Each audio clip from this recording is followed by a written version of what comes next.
ऐसा कौन कट्टर ईमानदार होगा जो 8 लाख रुपए का पर्दा जनता के पैसों से अपने घर में लगवाएगा? कहाँ मिलता है ये 8 लाख रुपए का पर्दा? कैसा होता है? क्या इसमें सोने के तार लगे होते हैं, चांदी के तार लगे होते हैं? मेरे को तो ऐसी दुकान भी नहीं पता जिसमें 8 लाख रुपए का पर्दा मिलता हो। कहाँ होते हैं? 20 लाख रुपए की कारपेट, 40 लाख रुपए की अलमारी, 1 करोड़ रुपए की टीवी। और वो दिन, बिल्कुल आप सही कह रहे हैं, वो वैगनार वाले दिन, वो गिरनार अपार्टमेंट वाले दिन, वो एफिडेविट देने वाले दिन, जब केजरीवाल खड़े होकर बोलते थे कि शीला दीक्षित के तो वॉशरूम में भी एसी लगा हुआ है और शीला दीक्षित के एसी का बिल कौन देगा। आज मैं पूछ रहा हूँ अरविंद केजरीवाल से कि तुम्हारे घर में कितने एसी लगे हैं, उनका बिल किसके पैसों से जा रहा है? 8 लाख रुपए की टॉयलेट की सीट। देश की राजधानी दिल्ली की जनता को ईमानदारी के सपने दिखाने वाले अरविंद केजरीवाल की कट्टर ईमानदारी पर सवाल खड़े होने लगे हैं। हालांकि भाजपा ही नहीं बल्कि दिल्ली की जनता भी ये पूछ रही है कि ऐसी कैसी आपने कोठी बनाई है जिसमें 45 करोड़ रुपए खर्च हो गए। मेरे साथ इस वक्त कपिल मिश्रा जी मौजूद हैं, सीधी बातचीत करेंगे। कपिल जी से बात करना इसलिए लाजमी है क्योंकि कपिल जी ही वो व्यक्ति हैं जिन्होंने सबसे पहले शुरुआत में अरविंद केजरीवाल के साथ काम किया और कुछ ही दिनों में अरविंद केजरीवाल पर आरोप लगाते हुए पार्टी से अपना इस्तीफा दे दिया। कपिल जी, वो वक्त मेरे को याद है जब आप अरविंद केजरीवाल जी के साथ पार्टी में ज्वाइन किए थे, लेकिन कुछ ही दिनों बाद आपने कहा कि ये भ्रष्टाचारी है, आपने आरोप लगाए और आपने इस्तीफा दे दिया। क्या कहेंगे, क्या आज वो स्थिति आ गई है? सवाल पूछे जा रहे हैं अरविंद केजरीवाल से, आरोप लग रहे हैं, इस पर आप क्या कहना चाहेंगे? देखिए विनोद जी, हमने 6 साल पहले मैंने ये बात बोली थी कि अरविंद केजरीवाल, मनीष सिसोदिया और सत्येंद्र जैन तीनों भ्रष्टाचार में लगे हुए हैं और इन तीनों की राजनीति का अंत तिहाड़ जेल में होगा। तब ज़्यादातर लोगों ने इस बात को माना नहीं, लेकिन आगे 3 में से 2 लोग जेल में ऑलरेडी हैं और तीसरे का नंबर लगने वाला है। और अपने व्यक्तिगत खुद के सीएम हाउस में जिस प्रकार का खर्चा इस बार इन्होंने किया है, और मैंने ये बात पहले कई दिनों से बोल रहा था कि अगर मुख्यमंत्री का दफ्तर, मुख्यमंत्री का घर केवल 1 घंटे के लिए मीडिया के कैमरों के लिए खोल दिया जाए तो अरविंद केजरीवाल कितने भ्रष्टाचारी हैं इसकी जांच करने की जरूरत नहीं पड़ेगी। केवल इनका घर देखने से ही देश को पता लग जाएगा कि ये कितने भ्रष्टाचारी हैं। और अब वो बात लोगों के सामने आ रही है और अभी तो केवल कागज सामने आए हैं।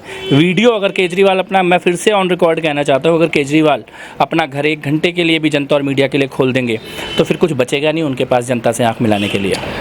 कपिल भाई साहब, एक बात बताइए, जो पार्टी ये कहा करती थी कि हम भ्रष्टाचार मुक्त दिल्ली को बनाएंगे, हम भ्रष्टाचार मुक्त सरकार चलाएंगे, हम ऐसी सरकार चलाएंगे ना गाड़ी होगी, ना घोड़ा होगा, ना बंगला होगा, ना कोठी होगी, लेकिन ये तो वक्त बहुत कम हुआ। ये तो अरविंद केजरीवाल जी की मेरे को लगता है कि 5 से 7 साल की सरकार हुई है और ये उनके कई मंत्री जेल की सलाखों के पीछे पहुँचते जा रहे हैं। आखिर इसके पीछे का राज क्या है? वो तो कहते थे हम कट्टर ईमानदार हैं और कट्टर ईमानदारी के चलते दिल्ली ने उनको दिल्ली का सीएम भी बनाया। ऐसा कौन कट्टर ईमानदार होगा जो 8 लाख रुपए का पर्दा जनता के पैसों से अपने घर में लगवाएगा? कहाँ मिलता है ये 8 लाख रुपए का पर्दा? कैसा होता है? क्या इसमें सोने के तार लगे होते हैं, चांदी के तार लगे होते हैं? मेरे को तो ऐसी दुकान भी नहीं पता जिसमें 8 लाख रुपए का पर्दा मिलता हो। कहाँ होते हैं?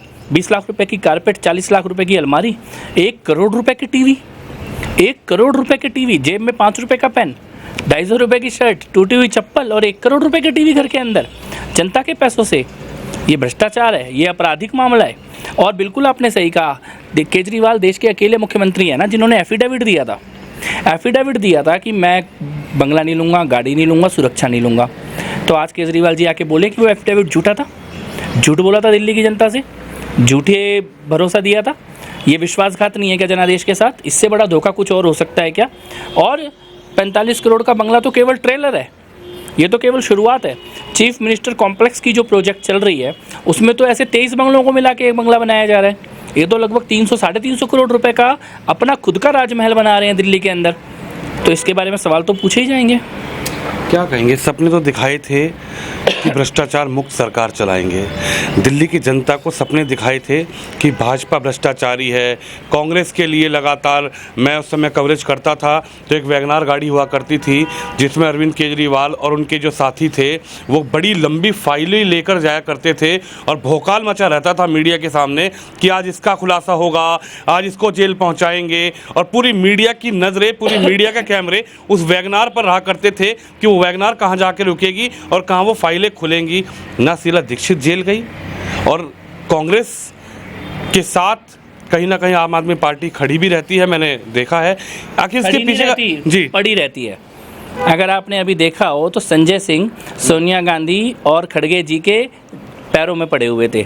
संसद भवन में जब प्रोटेस्ट हो रहा था, उनके ठीक पैरों में नीचे जूतों में बैठ के ताली बजा रहे थे संजय सिंह। तो कांग्रेस के साथ आम आदमी पार्टी खड़ी नहीं रहती, कांग्रेस के पैरों में पड़ी रहती है।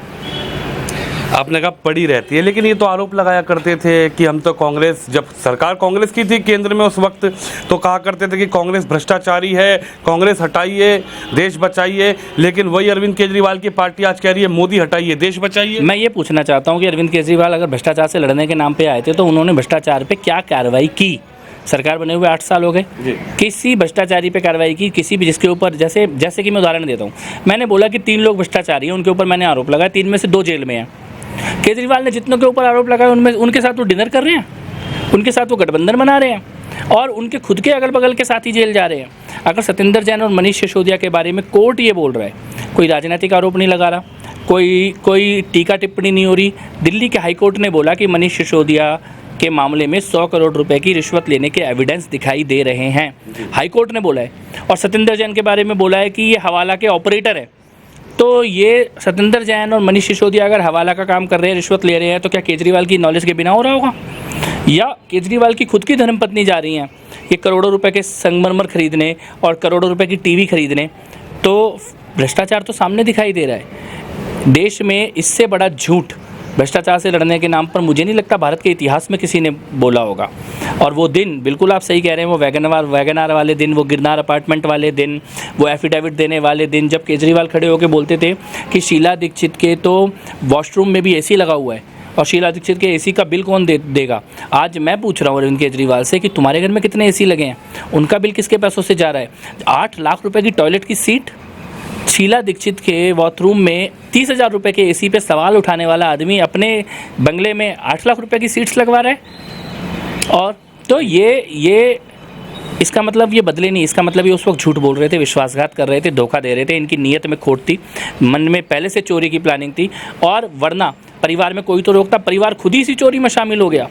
वो तो कह रहे हैं हमसे ज़्यादा कट्टर ईमानदार नेता, अरविंद केजरीवाल से ज़्यादा कट्टर ईमानदार नेता इस धरती पर पैदा नहीं हुआ है। इस धरती पर कट्टर ईमानदारी की अगर कोई मिसाल है तो अरविंद केजरीवाल है।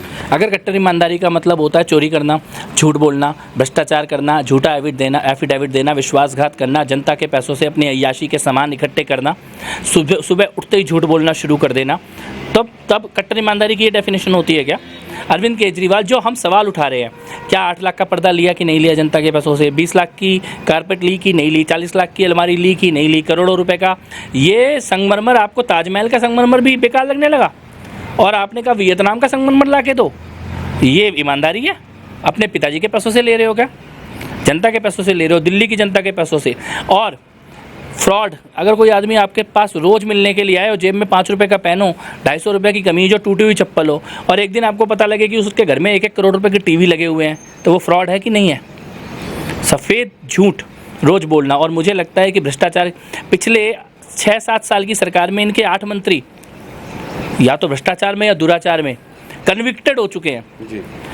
ये भी नहीं कि खाली राजनीतिक आरोप लगे, कन्विक्टेड हुए हैं। चाहे वो संदीप सिंह का मामला हो, चाहे वो राजेंद्र गौतम का मामला हो, चाहे वो जितेंद्र तोमर का मामला हो, चाहे अब ये सत्येंद्र जैन और मनीष सिसोदिया का मामला हो, सोमनाथ भारती का मामला हो। ये तो लिस्ट बहुत लंबी है ना। जिन कह रहे हैं भाजपा फंसा रही है। प्रधानमंत्री मोदी डर गए 2024 के चुनाव से पहले, उनको लगा कि अरविंद केजरीवाल देश के प्रधानमंत्री ना बन जाएं, जनता कट्टर ईमानदार नेता को देश का प्रधानमंत्री बनाएगी, इसलिए उनके नेताओं को जेल भेजा जा रहा है, तो चाहे वो मनीष सिसोदिया हो, चाहे वो सत्येंद्र जैन हो। शराब के ठेके मोदी जी ने कहा था मनीष सिसोदिया को खोलो दिल्ली में।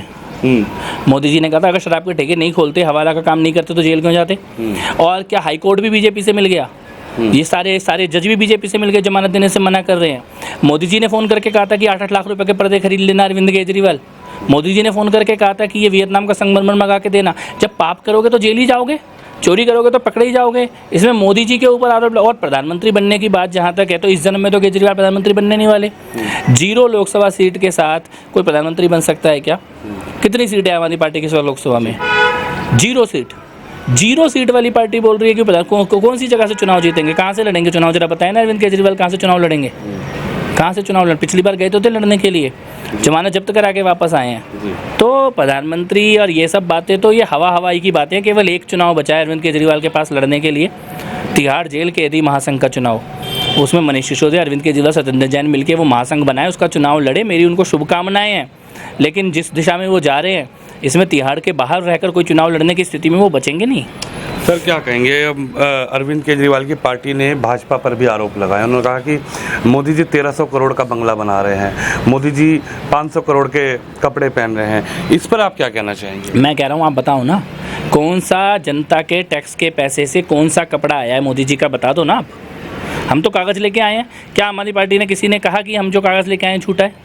ना अरविंद केजरीवाल ने बोला कि ये झूठा है, ना संजय सिंह ने बोला, ना राघव, किसी ने नहीं बोला कि हम झूठ बोल रहे हैं। मैं कह रहा हूँ आप दिखा दो मोदी जी के यहाँ कौन सा कागज़ है, कौन सा कपड़ा है जनता के पैसों से जो मोदी जी ने लिया। मोदी जी तो वो हैं जो गुजरात के मुख्यमंत्री रहकर जब दिल्ली आए प्रधानमंत्री बनने के बाद, तो मुख्यमंत्री के तौर पर जितनी उनकी तनख्वाह बची भी हुई थी बैंक के खाते में, वो भी दान करके आए थे। ऐसे आदमी के ऊपर आप इल्ज़ाम लगा दोगे। और अगर आपको उसी प्रकार का घर बनाना है जैसा प्रधानमंत्री का घर है, तो प्रधानमंत्री बन के रहो ना उस घर में। दिल्ली की जनता के पैसों से अपने शौक पूरे करोगे क्या? क्योंकि तुम प्रधानमंत्री नहीं बन सकते, इसलिए दिल्ली के ये जो ग्लोरीफाइड मेयर है, ये तो पूरे मुख्यमंत्री भी नहीं है ना जी, पूरा राज्य भी नहीं है दिल्ली जी। इसके मुख्यमंत्री के घर को ही आप ऐसा बनाना शुरू कर दोगे, 23 बंगलों को मिला के एक बंगला बना दोगे। तुम्हारे शौक पूरा करने के लिए दिल्ली की जनता ने टैक्स देती है, आपके सपने पूरा करने के लिए दिल्ली की जनता पैसे देती है। आपको प्रधानमंत्री जैसे घर में रहना है, प्रधानमंत्री बन के रहिए। आप दिल्ली की कुर्सी पे बैठ के दिल्ली वालों के पैसे से अपने शौक पूरे नहीं कर सकते।